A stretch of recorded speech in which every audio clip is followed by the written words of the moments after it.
Hello and a very warm welcome everyone. आज day है Friday और डेट है 30 दिसंबर। स्टार्ट करते हैं। रिसेंटली ना ईवीएम रिमोट ईवीएम के बारे में बात हो रही है।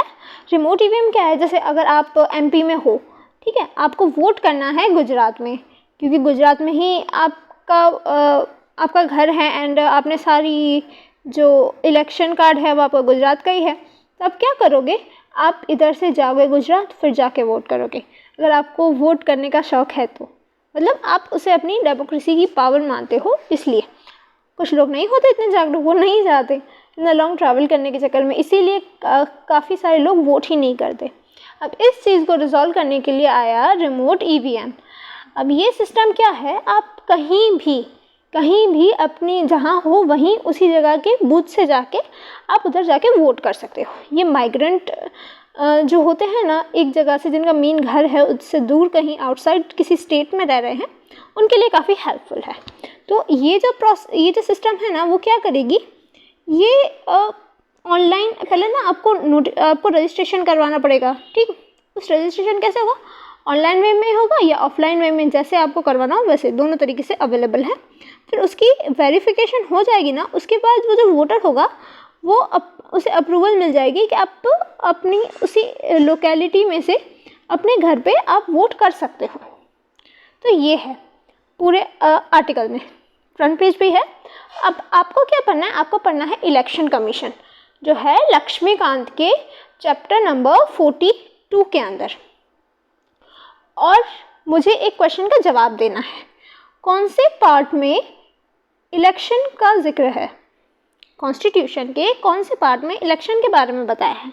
पार्ट्स है ना, पहला किसका है, यूनियन का, दूसरा वैसे सारे दूसरा सिटीजनशिप का है, third fundamental right, fourth DPSP, ऐसे कौन से पार्ट में जाके इलेक्शन का है। तो ठीक है, आगे नेक्स्ट आर्टिकल पे आते हैं, पेज नंबर 12 पे।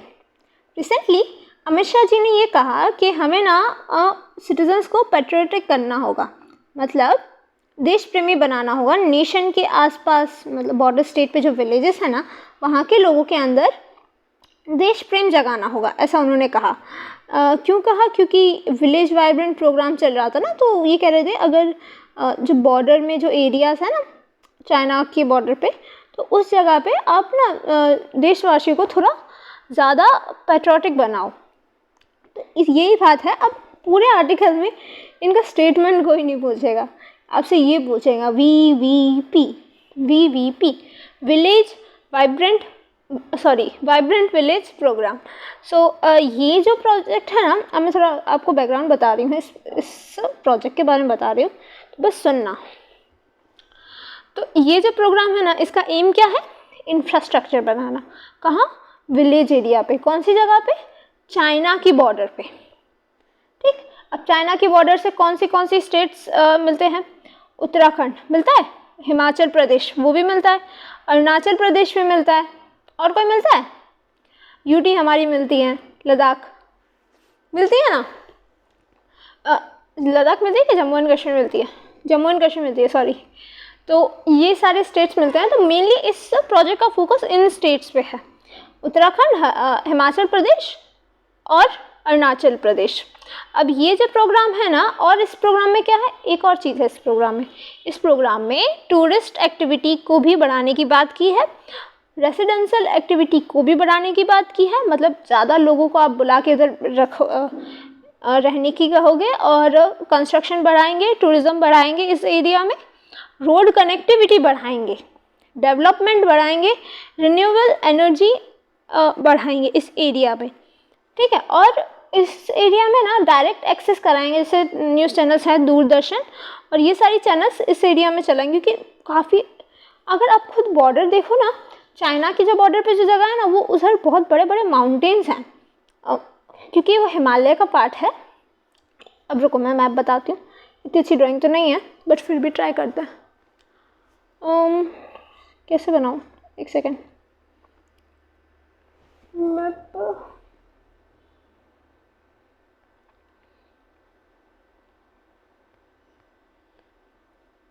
अच्छा, ये हो गया है ना। अब ये जो एरिया है ना, ये हिमालयन बेल्ट के अंदर आता है, ये हिमालयन बेल्ट है। अब इसमें आता है, तो इधर जो एरिया है वहाँ पर बहुत सारे माउंटेन्स हैं। अब इस एरिया में कनेक्टिविटी करने के लिए बड़ा इशू रहता है ना, तो इस एरिया में कनेक्टिविटी बढ़ाएंगे। दूसरा, टीवी चैनल चलाएंगे, दूरदर्शन और एजुकेशनल चैनल्स जैसे चलाएंगे, और एनर्जी प्रोवाइड करेंगे। मतलब नॉर्मली ना LAC के आसपास ये रहना बहना बनाएंगे। तो यही प्रोग्राम है, इसी के बारे में आपको जानना था, विलेज वाइब्रेंट विलेज प्रोग्राम। अब आगे जाएं तो पेज नंबर है 14। पेज नंबर 14 पे ये है।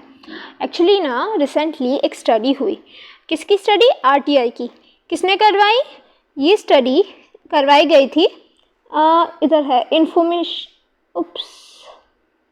इंफॉर्मेशन कमीशन के द्वारा, जिन्होंने ये कहा कि जो RTI होता है ना, एक मिनट रुकना, जो RTI है ना, मतलब राइट टू इन्फॉर्मेशन। अब इन्फॉर्मेशन किससे लेंगे? हम गवर्नमेंट से लेंगे, फिर वह स्टेट गवर्नमेंट हो, सेंट्रल गवर्नमेंट हो, सारी गवर्नमेंट बॉडी से हम इन्फॉर्मेशन लेंगे।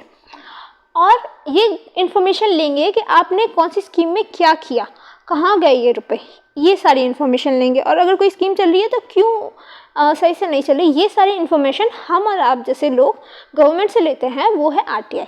ठीक है। अब इसके अंदर वर्स्ट परफॉर्मेंस आई है किसकी? तमिलनाडु की। क्यों? अगर इमेजिन करो 14% ही इन्होंने इन्फॉर्मेशन दी है। अगर 100 क्वेश्चन हमने पूछे ना तमिलनाडु गवर्नमेंट ने, तो उन्होंने खाली 14 का जवाब दिया। इतनी वर्स्ट परफॉर्मेंस रही इनकी। उसके बाद परफॉर्मेंस के ऊपर आता है महाराष्ट्र, जिसने 23 क्वेश्चंस का जवाब दिया। उसके बाद Chhattisgarh, then Karnataka, then Bihar and so on. So ये रिपोर्ट आई है। तो वर्स्ट परफॉर्मिंग स्टेट्स हैं RTI के बारे में। बहुत अच्छा इनिशिएटिव है RTI। एंड आपको क्या करना है? आपको RTI के बारे में पढ़ना है। मैंने शॉर्ट में बता दिया राइट टू इन्फॉर्मेशन क्या है, अब डीप में पढ़ लेना। अब ना आप नेक्स्ट आइए पेज नंबर 20 पे, बिजनेस सेक्शन में। रिसेंटली ना ये न्यूज़ सुन के थोड़ा बुरा लगा। जो ट्रेड डेफिसिट है ना हमारी कंट्री का, वो बहुत लो हो गया है। मतलब 9 साल में सबसे ज़्यादा लो ऐसा है। तो अब आपको ये सारे जो फिगर्स हैं ना, ये हर साल हर महीने, मतलब शायद महीने में 1-2 बार तो आ ही जाता है डेफिसिट का, तो बदलते रहते हैं। तो ये आपको नहीं देखना है। आपको बस क्या देखना है? करंट अकाउंट डेफिसिट क्या होता है। करंट अकाउंट डेफिसिट मतलब कंट्री जितना इम्पोर्ट कर रही है ना, जितना बाहर से अंदर ला रही है ना, उससे बहुत कम एक्सपोर्ट करती है। मतलब मैंने ना इमेजिन करो कि एक दुकान है, उधर से मेरी भी दुकान है, उनकी भी दुकान है। तो उनकी दुकान पे मिलते हैं एप्पल और मेरी दुकान में मिलते हैं मैंगो। तो मैंने उनकी दुकान से 10 एप्पल लिए, बट उन्होंने मेरी दुकान से खाली 3 मैंगो लिए। तो मेरी दुकान डेफिसिट में जाएगी, ठीक है, क्योंकि उन्होंने मेरे से कम सौदा लिया और मैंने उनसे ज़्यादा। तो ऐसा ही कुछ हो रहा है इंडिया के साथ। तो यही है, करंट अकाउंट डेफिसिट में जा रहा है। इसके बाद इसी पे ये है। अच्छा, ये जो है ना, इसमें आपको कुछ नहीं पढ़ना, इसमें बस ये पढ़ना, ये स्टैटिक पार्ट है, सो आपको ये पढ़ना है। स्मॉल सेविंग जो है ना, उसके बारे में है। तो ना इसके अंदर क्या है, इसमें स्मॉल सेविंग मतलब थोड़ी सी सेविंग जैसी हो जाती है। जो नॉर्मल हाउस होल्ड होता है ना, वो जाके पोस्ट ऑफिस में या ऐसे कहीं जमा करके आ जाते हैं रुपए। एंड आपने वो स्कीम सुनी होगी, सुकन्या समृद्धि स्कीम, सुनी है ना? मैं तो सुनी है, सुकन्या समृद्धि स्कीम, सॉरी, हाँ। तो ये स्कीम में क्या था, अभी रुपए जमा कर दो एंड जब बच्ची बड़ी हो जाएगी तब उसे मिलेंगे। तो ऐसे ही कुछ स्कीम्स हैं, इसी के अंदर आती हैं। इसके अंदर 3 चीज़ें होती हैं, 3 इंस्ट्रूमेंट्स होते हैं। पहले पोस्टल डिपॉजिट, उसके अंदर जो टाइम के हिसाब से आपको जब आपकी फिक्स मैच्योर हो जाएगी फिर देंगे, या मंथली इनकम जैसी मान लो इस स्कीम को। इसके अंदर काफ़ी सारी चीज़ें आ जाती हैं। मतलब ये एक पोस्टल डिपॉजिट एक पार्ट है, उसके अंदर बहुत सारी स्कीम्स आ जाती हैं। और पोस्टल डिपॉजिट आती है स्मॉल सेविंग के अंदर, ठीक है। और दूसरी पोस्टल डिपॉजिट के अलावा दूसरी है सेविंग सर्टिफिकेट, जैसे NSC सुना होगा आपने, नेशनल सेविंग सर्टिफिकेट, या किसान विकास KVP सुना होगा। और दूसरा आपने सुकन्या समृद्धि योजना बोला, वो सोशल सिक्योरिटी स्कीम्स उसके अंदर आ जाती है। तो ये सारी स्कीम्स इसी के अंदर आती है। तो इसके बारे में बोला कि नेक्स्ट ईयर थोड़ी इंक्रीज होगी इंटरेस्ट में। अब एज इफ सारे आर्टिकल्स तो कवर कर लिए हैं, छोटे मोटे होंगे बाद में कर लेंगे। अब एडिटोरियल पे जाते हैं। अब ना पेज नंबर 8 पे है ये, साइबर फ्रॉडिंग के बारे में है। एक्चुअली ना रिसेंटली काफ़ी आपने साइबर फ्रॉड के बारे में सुना होगा। एक तो अभी एम्स में ही हुआ था, है ना। तो ये कह रहे हैं कि 2021 से 2022 तक 23% से भी ज़्यादा, मतलब पिछले साल से ज़्यादा 23% ज़्यादा केसेस साइबर फ्रॉड के आए। और ये जो केसेस है ना, ये क्यों हो रहा है? क्योंकि अब आप देख लो, पेमेंट भी डिजिटल हो रही है, ऑनलाइन बैंकिंग सर्विस भी आ गई है, टेलीफोन बैंकिंग हो रही है, तो सारी चीज़ें ऑनलाइन ही हो रही हैं, इस वजह से हो रहा है ये सब। अब आगे ये कहते हैं कि आप ना एक इमरजेंसी में एक टेक्नोलॉजी लाओ। कौन सी टेक्नोलॉजी? Voice technology. क्यों? क्योंकि आपने सुना होगा कि डीप फेकिंग होती है। रिसेंटली चाइना ने एक लॉ भी बनाया था इसके ऊपर कि किसी जिसकी आप डीप फेक कर रहे हो ना, उनकी परमिशन लो पहले, ऐसा कहा था चाइना ने। मैंने ये एडिटोरियल भी कवर किया था। थंबनेल में भी शायद डीप फेक ही लगा है उस दिन एक शायद कोई शिप भी कमीशन हुई थी, तो उसका भी था, थंबनेल पे है, आपको देखना तो देख लेना। डीप फेक के बारे में उसने डिस्कस किया है। तो डीप फेक शॉर्ट में बता दूँ तो किसी एक पर्सन की इमेज है, उस पर मैं अपनी इमेज लगा दूँ तो वो इंसान मेरे जैसा दिखने लगेगा, ठीक है। तो वो इंसान, उन्होंने जो भी अटायर पहना होगा वो उनका होगा, बट फेस उनके फेस पे मेरा लग जाएगा। तो ये होता है डीप फेकिंग। ये डीप फेकिंग ना पीएम मोदी जी के साथ भी किया था किसी ने फ़ोटो लगा के, एंड बहुत सारे लीडर्स के साथ किया है। अब लीडर्स का तो हमें पता चल जाता है, पर जो कॉमन लोगों का होता है ना, वो हमें पता नहीं चलता। तो ये होती है डीप फेकिंग। तो इन सारी चीज़ों से बचना है आपको, तो आप क्या करो, वॉइस टेक्नोलॉजी लाओ, है ना। अब ये मैं आपको आगे बताऊंगी कि वॉइस टेक्नोलॉजी क्या है, मतलब क्यों लाएं, ठीक है। वॉइस टेक्नोलॉजी नॉर्मल जो टेक्नोलॉजी है उससे चीपेस्ट है, ये कह रहे हैं। और दूसरा ये क्या कह रहे हैं कि आप जो ट्रेडिशनल पासवर्ड बना देते ना, जैसे ये 4 नंबर का पासवर्ड है, ये हैकर्स के लिए पासवर्ड को सॉल्व करना बहुत इजी होता है, सबसे इजी काम है उनके लिए। बट आपकी कोई शक्ल भी, मतलब आपका फेस भी कोई ले लेगा, डीप फेक की प्रोसेस से आपके फेस भी चेंज कर लेगा, बट क्या वो आपकी वॉइस ले सकता है? ऑब्वियसली नहीं ना। वॉइस कैसे कोई ले सकता है? नहीं ले सकता। और तो और पता, अगर कोई आपकी वॉइस रिकॉर्ड करके भी रख ले ना, कहाँ गया, इधर था ये पॉइंट, हाँ, अगर कोई आपकी वॉइस रिकॉर्ड करके भी सुना ना, तो वो भी काम नहीं करेगा। इतनी अच्छी टेक्नोलॉजी होती है। और अगर आप कहो कि मेरा गला ख़राब है, कफ हो गया है, तो भी ये काम करेगा ये डिवाइस। यही कह रहे हैं ये। एंड ये कह रहे हैं कि ऐसा नहीं है कि किसी ने किया नहीं है, ये किया है। देखो ये बैंक है, एक बैंक है HSBC, ये वर्ल्ड की फर्स्ट बैंक बनी है जिसने ये टेक्नोलॉजी लाई भी है। अब आगे बात कर रहे हैं। और दूसरी बात क्या है कि ये वॉइस टेक्नोलॉजी ना, वो और जल्दी हम लोग कैप्चर कर पाएंगे, हम लोग अडॉप्ट कर पाएंगे। क्यों? क्योंकि 5G आ गई है ना। और ये जो टेक्नोलॉजी है, ये पुलिस के लिए भी काफ़ी हेल्पफुल है, क्रिमिनल केसेस को आइडेंटिफाई करने के लिए, ट्रैक करने के लिए, और इन सारी चीज़ों के लिए। और इसके अंदर आई कांटेक्ट की भी ज़रूरत नहीं है ना। आप फेस लॉक लगाते हो तो उसके अंदर आई कांटेक्ट की ज़रूरत पड़ती है, आँख बंद करके आपकी फेस लॉक नहीं खुल पाता। सो यही कह रहे हैं। बट ये कह रहे हैं कि इतना भी एक्यूरेट भी नहीं है ये, काफ़ी दिक्कत भी है। जैसे ये 100% फुल प्रूफ नहीं है, 99% तो मान लिया हमने। अब आगे बात करें तो ये टेक्नोलॉजी काफ़ी बेटर है एंड इसके बारे में सोचना चाहिए, यही बात कर रहे हैं। कौन सी टेक्नोलॉजी के बारे में बात की?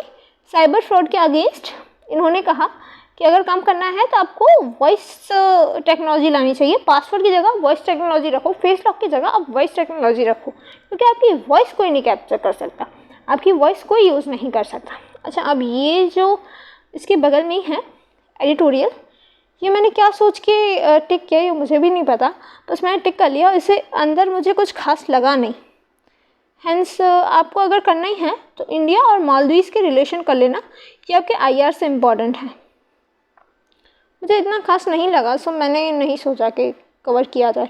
अब ये तालिबान के ऊपर इंटरव्यू है, इंटरव्यू इम्पोर्टेंट नहीं होते। तालिबान क्या इंडिया को तालिबान को बताना चाहिए कि आप क्या कर रहे हो या वो सब? So I don't think so important है। ये इमेज इम्पोर्टेंट है। किसके बारे में बता रही है? ट्राइबल पीपल के बारे में। सो ये हम पढ़ेंगे, बट पहले ये ले लें कर्नाटक और महाराष्ट्र की। अच्छा, तो ये ना कर्नाटक और महाराष्ट्र का ये जो डिस्प्यूट है ना, ये बहुत पुराना है। अब देखो, इमेजिन करो कि कर्नाटक की ड्राइंग में जाती है नहीं। एक सेकंड रुकना। अब ये देखना, मैं ड्रॉ करती हूँ, आप बस देखते जाना।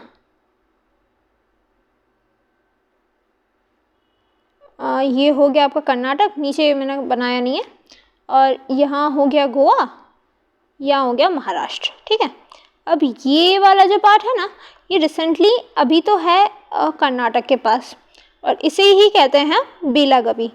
तो ये जो एरिया है ना, ये वाला, इसके ऊपर विवाद है। क्यों है? क्योंकि ये एरिया में मतलब ज़्यादातर लोग हैं ना मराठी स्पीकिंग हैं, और ये एरिया है कर्नाटक के अंदर। तो बात ये होती है, पॉलिटिकल लीडर्स ये कहते हैं कि हमें बेलागवी वापस दो। ठीक, अब बेलागवी इनके पास पहुंचा कैसे? स्टेट रिकॉग्नाइजेशन एक्ट 1956 से बेलागवी का जो पार्ट है ना, वो कर्नाटक में आ गया। कर्नाटक और महाराष्ट्र अलग हुई, तो ये कर्नाटक को दे दिया गया। तो इसी के बारे में डिस्प्यूट है।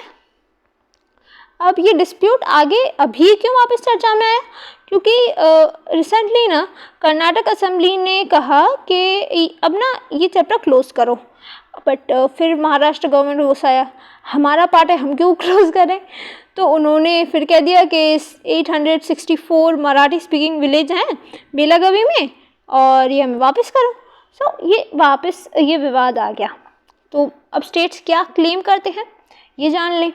तो स्टेट्स पता क्या कहते हैं कि महाराष्ट्र कहता है कि ये मराठी स्पीकिंग एरिया है, वापस दो। वेरएज़ कर्नाटक कहता है कि हमें ये एरिया मिल चुका है ना। अब आगे बात करें तो ये डिस्प्यूट क्या कभी सॉल्व नहीं किया गया था। इंदिरा गांधी जी की सरकार में, यहाँ है, इंदिरा गांधी जी की सरकार में इन्होंने बनाई थी महिरचंद महाजन कमेटी, जिसे महाजन कमेटी भी कहते हैं, कमीशन भी कहते हैं। उन्होंने क्या कहा? उन्होंने ये कहा कि 264 विलेज हम दे देंगे महाराष्ट्र को, और 247 हम दे देंगे कर्नाटक को। तो कर्नाटक तो मान भी गया, बट महाराष्ट्र ने नहीं हम नहीं मानेंगे। तो ये इशू था। अब क्या इस पर पॉलिटिकल डिस्प्यूट नहीं है? मतलब 2000 और 2003 के बीच में ना 2 सम्मेलन हुए थे। 73rd अखिल भारत मराठी साहित्य सम्मेलन, और दूसरा अखिल भारतीय कन्नड़ साहित्य सम्मेलन। तो इन दोनों में भी इस जो विवाद को ना और ज़्यादा बढ़ाया गया। और तो और अभी भी एक हो गया। अभी ना 40 जो ग्राम पंचायत थी ना, वो ड्राउट से पीड़ित थी। 2021 की बात है। जो 40 ग्राम पंचायत मिलके एक तालुका बनाती है, जट तालुका, जो इन्होंने कहा कि हम ना कर्नाटक के साथ जॉइंट होने वाले हैं। क्यों? क्योंकि महाराष्ट्र के गवर्नमेंट हमें पानी नहीं दे रही। तो ये वापस आ गया, है ना। तो ये सारे इशू हैं। एंड बस यही था। आपको क्या करना है? आपको मैप के अंदर जाना है और देखना है बेलागवी कहाँ, और आपको एक कमीशन याद रखनी है। एक तो महाजन कमीशन हो गई, और दूसरा स्टेट रिकॉग्नाइजेशन एक्ट। ये आपने हिस्ट्री में पढ़ा होगा शायद, हाँ पढ़ा होगा। ये आपको पढ़ना है अभी जाके, ठीक है। अब आते हैं इस इमेज पे। क्लियर हो गई? हाँ क्लियर हो गई। सो इस इमेज को देखना, और जो मैं बोल रही हूँ वो बस सुनते जाना। देखो ये कौन सी कम्युनिटी है? ये है बोंडा कम्युनिटी, ठीक है। ये बोंडा कम्युनिटी है, ट्राइब है, जो ना वल्नरेबल ट्राइबल ग्रुप्स में आती हैं, ठीक है। और ये कहाँ मिलती हैं? उड़ीसा में पाई जाती हैं ये। एंड ये इंडियन ओरिजिन की नहीं है, ये एस्ट्रोथिसिक ट्राइब हैं जो अफ्रीका से आई थी। अफ्रीका से कितने हज़ार साल पहले पता? 60,000 साल पहले आई थी ये अफ्रीका से, और वहाँ से आने वाली इंडिया में पहली सेटलर बनी थी। अब ये जो ट्राइब है ना वो बहुत अलग कल्चर है, मतलब पहले तो पता है ये ऐसे ही अटायर लेते थे, बहुत सारे बीड्स वगैरह होते थे और बहुत छोटे मतलब क्लोथ्स तो बहुत मिनिमल होते थे, जैसे इन्होंने पहने वैसे थे। बट अब ये लोग ना फुल क्लोथिंग करने लगे हैं अपनी। तो यही है, ये जो बोडाक्लाइट है सॉरी बोडास है ना, उनकी कल्चरल आइडेंटिटी बहुत अलग है। ये प्राइमरली फॉरेस्ट ड्वेलर्स हैं। फॉरेस्ट ड्वेलर मतलब फॉरेस्ट में जो रहते हैं और हंटिंग करके गैदरिंग करके खाते हैं वो। इनकी सोसाइटी ना मैट्रियार्कल सोसाइटी है। हमारी जो नॉर्थन इंडिया में मोस्टली पैट्रियार्कल है, बट इनकी सोसाइटी मैट्रियार्कल है, जो काफ़ी अच्छा लगता है सुन के। एंड आगे जाएँ तो इनकी जो ड्रेसिंग है ना वो सेमी क्लोथिंग है। नेक में काफ़ी सारे रिंग्स और डायमंड्स वगैरह पहनते हैं। बीट्स काफ़ी ज़्यादा कैरी करते हैं। मेंस ना लेदर की बो और एरो लेते हैं। अब इधर मैन तो नहीं है, इधर तो वुमेन ही है तीनों। तो यही है। एंड इनकी लैंग्वेज अलग है, रोमो करके इनकी लैंग्वेज है। एंड बस यही है। एंड हाँ, उड़ीसा में मिलती है। तो आपको याद रखना है कहाँ पे पाई जाती हैं। फॉरेस्ट ड्वेलर्स हैं और कौन सी कैटेगरी में है, PVT particular vulnerable tribal groups की कैटेगरी में है। ठीक है, total 75 particular vulnerable tribal groups हैं इंडिया के अंदर, ये याद रखना। ठीक, अब बस हो गया आज का डिस्कशन कंप्लीट। ये सब हमने डिस्कस कर लिया। सो अच्छा लगा हो तो प्लीज़ लाइक कर देना and thank you for watching.